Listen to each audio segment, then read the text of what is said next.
చావు దగ్గర దాకా వెళ్ళి సో అంటే ఇక ఆల్మోస్ట్ అయిపోయింది అన్న సిచ్యువేషన్లా రియల్గా మీ వీడియో చూస్తే చాలా బాగా చేసింది నాకు. ఆ యాక్సిడెంట్ అబ్బో మరి బీభత్సమైన యాక్సిడెంట్, కోమాలోకి వెళ్ళారు, సో గతాన్ని మర్చిపోయారు. సో అనుకున్నారా మళ్ళీ మీ లైఫ్లో తిరిగి ఇలా ఇండస్ట్రీకి వస్తుంది? అందుకే స్టార్టింగ్ నా ఇంటర్వ్యూ చెప్పిన ద రౌడీ ఈజ్ బ్యాక్ అని, ద డెవిల్ ఈజ్ బ్యాక్ అని చెప్పి. సో మాట్లాడుతున్న కళ్ళ నుంచి నీరు వస్తున్నాయి. ఏమనిపిస్తుంది అసలు ఎలా జరిగింది యాక్సిడెంట్? అది నేను అసలు ఎక్స్పెక్ట్ చేయలేదు. ఇలాంటిది లైఫ్లో నేను చూస్తాను, ఫేస్ చేస్తానని నేను ఎప్పుడు అనుకోలేదు. కానీ మీరందరూ దేవుడిని కాలిని పట్టుకొని ముట్టుకొని వచ్చుంటారేమో, నేను యముడిని కూడా పట్టుకొని వచ్చేసా.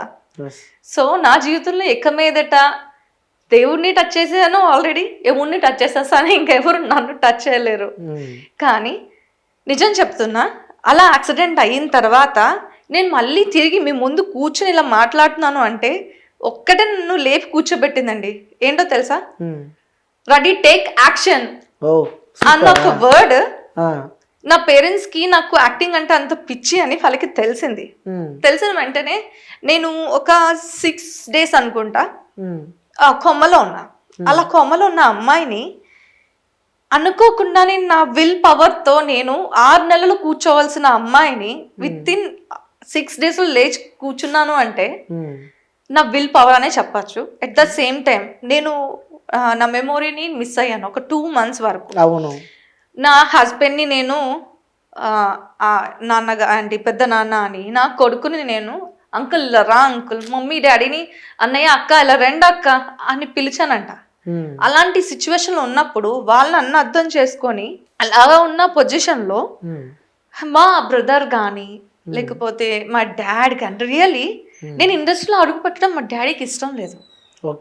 ఎందుకు అమ్మాయి కదా ఆ లైఫ్ పాడైపోతుంది అని అనుకుంటున్నా తప్ప ఇండస్ట్రీ నన్ను ఒక తల్లిలా చూసుకుంది. నేను ఇప్పుడు ఈ పొజిషన్ లో ఉన్నానంటే నిజమే కదా, చూసుకున్నట్టే కదా. పక్కలో పడుకుంటే ఈ పొజిషన్ లో ఉన్నట్ట చెప్పండి, అందరు ఇలా అంటారు. అదేం కాదండి, కష్టపడితే మనం తలుచుకుంటే ఏ పొజిషన్ లోనైనా ఉంటాం.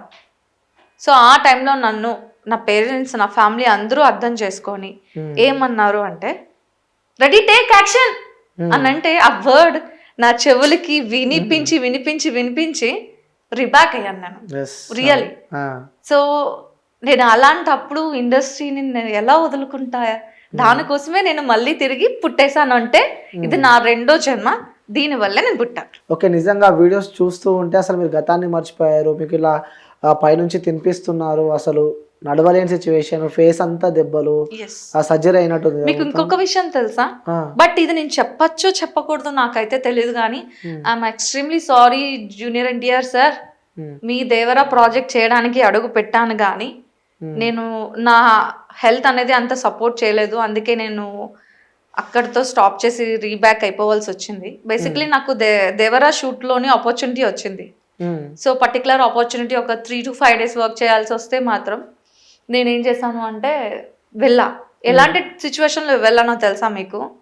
ఒక్కరు చెయ్య నాకు సపోర్ట్ ఇలా ఇస్తే గానీ, ఇలా పట్టుకుంటే గానీ నేను ఒక స్టెప్ వేయలేను. వై? బికాస్ యాక్సిడెంట్ అయిన రోజు నాకు 24 దెబ్బలు నా ఒంటి మీద ఉన్నాయి. ఒకటి ఇక్కడ తగిలింది, ఇక్కడ తగలడంతో బ్రెయిన్ మొత్తం పోయింది. రెండోది ఈ లిప్ ఇలా 2 ఓపెన్ అయిపోయాయి, దాన్ని జాయిన్ చేశారు. ఇంకా ఇక్కడ స్టిచెస్. ఇవన్నీ పక్కన పెడితే ఇక్కడ ఇక్కడ ఈ ముడుకుల దగ్గర అయితే పెద్ద పెద్ద దెబ్బలు నేను అనుకున్న ముడుకులు పోయింటాయి, 2 కాళ్ళు పోయింటాయేమో అనుకున్నా. అలా ఒంటి మీద 24 దెబ్బల్లో లెఫ్ట్ లెగ్ అనేది కంప్లీట్లీ ఇంజూర్ అయిపోయింది, బ్రేక్ అయిపోయింది. ఆ సిచ్యువేషన్ లో నేను ఇంకా లెగిసి ఏం నడవగలుగుతాను? అలాంటి టైంలో కూడా మెడిసిన్ యూజ్ చేస్తూ యాక్టింగ్ కోసం ముందడిగేసి వెళ్ళిపోయా. దేవరా షూట్ కి వెళ్ళాను, అరకు వెళ్ళాను. సో కానీ ఫస్టే నా ఒక మెంటల్ ప్రాబ్లం ఏంటి, నా సిచ్యువేషన్ ఏంటి, నేను ఏ రకంగా ఉన్నాను అనేది వాళ్ళకి చెప్పినప్పుడు వాళ్ళు ఏమన్నారు అంటే ఏం పర్లేదండి రండి మేము చూసుకుంటాం అన్నారు. కానీ దేవరా షూట్ వాళ్ళు కాదు, హూ విల్ కేర్, మమ్మల్ని ఎవరైతే ట్రీట్ చేస్తున్నారో వాళ్ళన్నమాట. కానీ దేవరా షూట్ వాళ్ళైతే కాదు. They are very good, perfect. కానీ కోఆర్డినేటర్స్ ఉంటారు కదా, అందులో ఒక చిత్తనా కొడుకులు కొంతమంది ఉంటారు, పేరుకే కోఆర్డినేటర్స్ అని ట్యాగ్ లైన్లు తగిలించి ఉంటారు కదా, దీనికి పనికిరారు కొందరు కోఆర్డినేటర్లు. కొందరు, అందరూ కాదండి, ఓకే. చాలా మంది మంచి వాళ్ళు ఉంటారు, డెడికేషన్ తో వర్క్ చేసిన వాళ్ళు కూడా ఉంటారు. అలాంటి కోఆర్డినేటర్స్ పట్టించుకుంటానని చెప్పి అక్కడ తీసుకువెళ్ళి ఫుల్ 1 డే అంతా కూడా దేవరా షూట్ నేను కమిట్ అయ్యాను, సీన్స్ కూడా కమిట్ అయిపోయాను, చేశాను దేవరా మూవీ. నాకు ఇంకా ఫైనల్ గా ఈవినింగ్ ఏం చెప్పారు అంటే, పేకప్ అయిపోయిన తర్వాత ఇదే కాస్ట్యూమ్, ఇదే ఆర్నమెంట్స్, మీరు రేపు మీరు జస్ట్ మీ రూమ్ నుంచి వేసుకొచ్చేయండి మేడం అన్నారు. అంటే సీన్ కమిట్ అయినట్టే కదా. కానీ ఆఫ్టర్ 6 మా కోఆర్డినేటర్స్ ప్రాపర్ గా మమ్మల్ని రిసీవ్ చేసుకోకపోవడం వల్ల వాట్ ఈస్ మై సిచ్యువేషన్, ఒక హ్యాండ్ ఇస్తే గానీ నడవలేని సిచ్యువేషన్ లో నాకు ప్రాపర్ గా రూమ్ ఇవ్వకపోవడంతో 2 hours 3 hours నించొని ఉండిపోవడంతో నా 2 కాళ్ళు ఇంతింత వాచిపోయాయి. ఇంతింత వాచిపోతే నేను తట్టుకోలేకపోయాను, ఇంకా నాకు పేషెన్స్ లెవెల్స్ లేదు. ఓకే. నేను ఇంకా దేవరాకి గుడ్ బై చెప్పేసి రావాల్సి వచ్చింది. కోఆర్డినేటర్ల వల్ల దేవరా మూవీకి వెళ్ళకుండా బ్యాక్ వచ్చారు. మళ్ళీ ఆ సీన్ ఎవరు కంటిన్యూ చేశారు? మళ్ళీ తెలీదు ఆ సీన్ ఉంచుతారా లేకపోతే ఇంకెవరైనా కంటిన్యూ చేసి ఉంటారా. I didn't ask why, because I don't have, నాకు ఇంకా హోప్ లేదు, నేను మాట్లాడలేను అలాగని చేయలేను, ఎందుకంటే కాళ్ళు 2 వాచిపోయాయి. ఒక సపోర్ట్ లేనిదే నేను ఒక స్టెప్ వేయలేను. అలాంటి సిచ్యువేషన్ లో కూడా హ్యాండ్స్ అప్ చెప్పాలి మేడం, మీరు అలాంటి సిచ్యువేషన్ ఉన్నా కూడా యాక్టింగ్ చేశారు అంటే, ఆ కోమలో ఉన్నా కూడా యాక్టింగ్ కి సంబంధించి ఆ వైబ్ ఈరోజు నన్ను ఇక్కడ తీసుకొచ్చి కూర్చోబెట్టింది. సో ఈ క్రెడిట్స్ అంతా ఇవ్వాలి, వాళ్ళ వల్ల నేను ఈ స్థాయిలో ఉన్నాను అన్న పర్సన్స్ మీ లైఫ్లో ఎవరైనా ఉన్నారు? నా హస్బెండ్ అండ్ నా మదర్ అండి. సూపర్. వీళ్ళిద్దరే. ఏం లేదు, మాట్లాడిన ప్రతిసారి బోల్డ్ క్యారెక్టర్స్ అది ఇది మీరు వీటిలో తప్ప ఇంకెందులో కనిపించట్లేదు అంటున్నారు కదా. ఒక హస్బెండ్ కానీ ఒక మదర్ కానీ అలాంటి క్యారెక్టర్స్ చేయడానికి ఒప్పుకుంటారా? సో అదే అడుగుదాం అనుకున్నా. ఇలాంటి బోల్డ్ క్యారెక్టర్స్ చేసినప్పుడు మనం ఓకే ఫైన్, మనం పక్కన పెడితే మన చుట్టుపక్కల వాళ్ళు కానీ, సో మన రిలేటివ్స్ కానీ, మన నైబర్స్ కానీ వాళ్ళు అంటూ ఉంటే, అంటే మీ దగ్గర మీ హస్బెండ్ దగ్గరికి వెళ్ళినప్పుడు కూడా, మీ అమ్మ దగ్గరికి వెళ్ళి కూడా, ఏంటి మీ కూతురు ఇలా చేస్తుంది, ఏంటి మీ వైఫ్ ఇలా చేస్తుంది అన్న సందర్భాలలో ఎప్పుడైనా మీకు ఇబ్బంది ఏర్పడ్డదా మీకు మీ హస్బెండ్? ఎవరు ఇలాగా నా వరకు వచ్చి మాట్లాడలేదండి. కానీ ఒకవేళ మాట్లాడే పొజిషన్ రావచ్చేమో అని నేను కొన్ని ప్రాజెక్ట్స్ చేసినప్పుడు మనసుకు అనిపించినప్పుడు, చేయడానికి ముందే ఈ క్యారెక్టర్ వల్ల నాకు ఫ్యూచర్లో ఏమైనా వస్తాయేమో అన్న క్వశ్చన్ నేను నా మదర్కి నా హస్బెండ్కి అడిగి ఆ క్యారెక్టర్ చేయడానికి వెళ్ళేదానండి. వితౌట్ వాళ్ళు ఏ పర్మిషన్ ఇవ్వకుండా, కనీసం నేను ఏది ముట్టుకునేదాన్ని కూడా కాదు. సో ఆ క్యారెక్టర్ నేను చేయడానికి వెళ్తాను అంటే, what are you talking, you are a professional actress, you should do, నువ్వు చెయ్యాలి.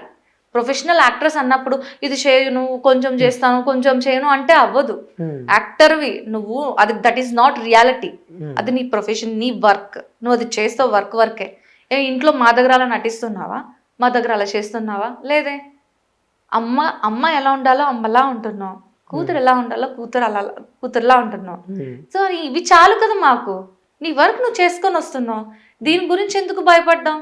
సూపర్ అని వాళ్ళు నాకు మంచి సపోర్ట్ చేశారు. ఓకే. నిజంగా వాస్తవంగా దీనికి సంబంధించి కూడా మనకి జనాలకు కొన్ని చెప్పాల్సిన అవసరం ఉంది. ఓకే. అంటే ప్రతి ఒక్కరు ఇప్పుడు, ఎందుకంటే నేను చూస్తూ ఉన్నా తన లైఫ్ స్టోరీ కానీ, ఆన్ స్క్రీన్ వేరేలా ఉంటారు, ఆఫ్ స్క్రీన్ టోటలీ డిఫరెంట్ ఉంటారు. అంటే చూసిన ప్రతి ఒక్కటి వాళ్ళ రియల్ లైఫ్లో మాత్రం చెరగా, ఎందుకంటే మేము ఫీల్డ్లో ఉన్నాం కాబట్టి చెప్తున్నా. ఆన్ స్క్రీన్లో తను క్యారెక్టర్ జస్ట్, ఇప్పుడు మనము బయటికి వెళ్ళాలి, లైక్ జొమాటోలో వర్క్ చేసినా కూడా, ఎక్కడ వర్క్ చేసినా కూడా మనము పనిచేసేది పేమెంట్ కోసమే, మంత్లీ శాలరీ కోసమే. సో వాళ్ళకి అదేలాగో యాక్టింగ్ అనే వాళ్ళకి ఈ ఫీల్డ్ అలాంటిది అనమాట. సో ఆ ఫీల్డ్కి వాళ్ళు రియల్ లైఫ్ ఉన్నదానికి నిజంగా కంపారిజన్ చేయొద్దు. అలాంటి వాళ్ళు, ముఖ్యంగా ఇలాంటి వాళ్ళు ఉన్నందుకే ఎంటర్టైన్మెంట్, నవ్వుడు కానీ, సో హ్యాపీనెస్ కానీ జనాలందరికీ ఒక వైబ్ ఇస్తున్నారు అనమాట. సో ఇలాంటి వాళ్ళని నిజంగా మనం రెస్పెక్ట్ చేయాలి. ఎందుకంటే ఇప్పుడు తన నోటితోనే నేను చెప్పిస్తా, నిజంగా చెప్పండి, మీరు ఒక గరీబ్ ఫ్యామిలీలో పుట్టారు, సో తినడానికి కూడా అంత లేని ఒక స్థాయిలో మీరు పుట్టారు. ఇక్కడ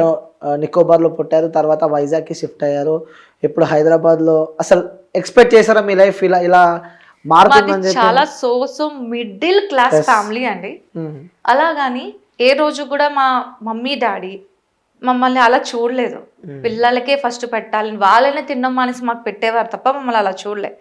అలాంటప్పుడు నేను ఎలా డెసిజన్ తీసుకున్నానంటే, వాళ్ళనే తీసుకొని వాళ్ళనే చూసి, నా కొడుకుని నేను పువ్వులా చూసుకోవాలి అంటే నేను ఒక వర్క్ చేయాలి, నా హస్బెండ్ కూడా ఒక వర్క్ చేస్తేనే కదా మనం వాళ్ళని మంచి వేలోకి తీసుకొని వెళ్ళగలుగుతాం. అని చెప్పి దానికోసమే వాడిని చూసుకోవడం కోసమే నేను ఈ ఇండస్ట్రీని చూస్ చేసుకున్నాను. యాక్టింగ్ అంటే నాకు చాలా ఇష్టం. అలాగని పెళ్ళైపోయిన తర్వాత కొడుకుని ముగ్గురిని ఫ్యామిలీని వదిలేసి ఎలా రాగలుగుతాను? అయినా కూడా ఎందుకు వచ్చాను అంటే ఫ్రమ్ మార్నింగ్ 6 to నైట్ 7:30 8:30 వరకు లంచ్ బాక్స్ రెడీ చేసుకుని వెళ్ళిపోయి బ్లా బ్లా బ్లా బ్లా వర్క్ చేసుకుంటూ మళ్ళీ హెడేక్ వచ్చి ఇంటికి వచ్చి పడుకొని ఇదే వర్క్ అయితే ఎప్పుడు ఫ్యామిలీకి మీ ఇంపార్టెన్స్ ఇవ్వగలుగుతారు? ఎప్పుడు ఫ్యామిలీకి మీ లవ్ చూపించగలుగుతారు? అంతే కదా. సో అప్పుడు నేను ఒక డెసిజన్ తీసుకున్నా, ఏం లేదు, ఒక ప్రాజెక్ట్ ఒక సినిమానో సీరియల్నో ఏదో ఒకటి ఒక 10 to 15 days చేస్తే, ఫ్యామిలీని కూడా పట్టించుకోకుండా 10 to 15 days చేస్తే మినిమం అమౌంట్ అయితే పక్కా వస్తుంది కదా. ఆ అమౌంట్ చాలు, మిగతా 15 రోజులు సంతోషంగా ఆనందంగా చూసుకోవచ్చు, వాళ్ళతో గడపచ్చు అని చెప్పి ఈ ఫీల్డ్ చూస్ చేసుకోవడం జరిగింది. పైగా చాలా మంది ఏమంటారు అంటే ఇష్టం కొద్ది చేస్తున్నారేమో అంటారు, కానీ ప్రతిది కూడా అందరూ ఇష్టంతోనే చేస్తారు. నేను ఇష్టంతోనే చేస్తున్నా, కానీ కొంచెం ఇది నేను జాబ్ లాగా ఫీల్ అవుతున్నాను డబ్బు కోసం. తప్పదు, దీని తప్ప మీకు వేరే లైఫ్ లేదు ఇక. అంతే కదా. ఇప్పుడు జాబ్ నాకు దొరకలేని పొజిషన్ అయితే కాదు, ఆమె బీటెక్ గ్రాడ్యుయేట్. సో నేను ప్రొఫెసర్ గా వెళ్ళాలన్నా వెళ్ళొచ్చు, లేదా సాఫ్ట్వేర్ జాబ్స్ చేసుకోవాలన్నా చేసుకోవచ్చు, ఏమైనా ఆప్షన్స్ ఉన్నాయి. కానీ చెప్పాగా మార్నింగ్ 6కి లంచ్ బాక్స్ పట్టుకొని వెళ్తే రాత్రి 7:30కి ఎందుకో వస్తాము, టైర్డ్ అయిపోయి ఇంట్లోని రెస్ట్ తీసుకోవడమో లేకపోతే ఏదో పనులు చేసుకోవడమో తప్ప ఎక్కడ నీ మొగుడికి నీ ప్రేమను చూపించగలుగుతావు? ఎక్కడ నీ కొడుక్కి నీ ప్రేమను చూపించగలుగుతావు? అందుకే 15 రోజులు ఇలాంటి ప్రాజెక్టులు చేసుకున్నా మినిమం రావాల్సిన అమౌంట్ వస్తుంది. అమౌంట్ తీసుకొని వెళ్ళి తినిపించచ్చు వాళ్ళకి. అంటే ఇప్పుడు ప్రజెంట్ సాఫ్ట్వేర్ చేసేవాళ్ళు వాళ్ళకి ప్రేమలు లేవు అంటారు. నేను లేవు అనట్లేదు, నేను 100కి 200 500 చూపిద్దాం అనుకుంటున్నా. అంటే వాళ్ళు 100కి 100 చూపించగలుగుతారు. చూపించాలనుకుంటే ఎలాంటి ప్రేమలు? ఏం లేదండి, నాకు ఇప్పుడు మీరున్నారు, మంచిగా మాట్లాడుతున్నాము, లేకపోతే మంచి ఫ్రెండ్స్ అయ్యామా, నాకు తినిపించడం ఇష్టం. అది ప్రేమే కదా, తినిపిస్తా. అలా నాకు పిల్లలకి కానీ నా హస్బెండ్కి కానీ పోతే ఎవరైతే నన్ను కావాలనుకుంటున్నారో వాళ్ళకి తినిపించడం అంటే నాకు చాలా ఇష్టం. సో అది ప్రేమే కదా. కానీ తినిపించడం కదా ఇంట్లోనే బయటన చేయకూడదు అంటే నేను చేయడం మానేను. నేను చూపించాలనుకుంటుంది 500% లవ్, ఎవరిని నేను పట్టించుకోను, బయటనైనా తినిపించడానికి నేను రెడీ. స్ట్రాంగ్ ఉమెన్ అంటారు. ఎస్. ఇప్పుడు ఆపరేషన్ లేకుండానే మోకాళ్లకు ప్లాస్మా ట్రీట్మెంట్, మీ ఆర్థోపెడిక్ సమస్యలన్నిటికీ రోబోటిక్ టెక్నాలజీ ద్వారా తక్కువ ఖర్చుతో శాశ్వత పరిష్కారం, ఫ్రీ కన్సల్టేషన్, ప్రతి ట్రీట్మెంట్ పై 20% డిస్కౌంట్. ఈ ఆఫర్ కొద్ది రోజులు మాత్రమే, త్వరపడండి. V9 hospitals 9281465842.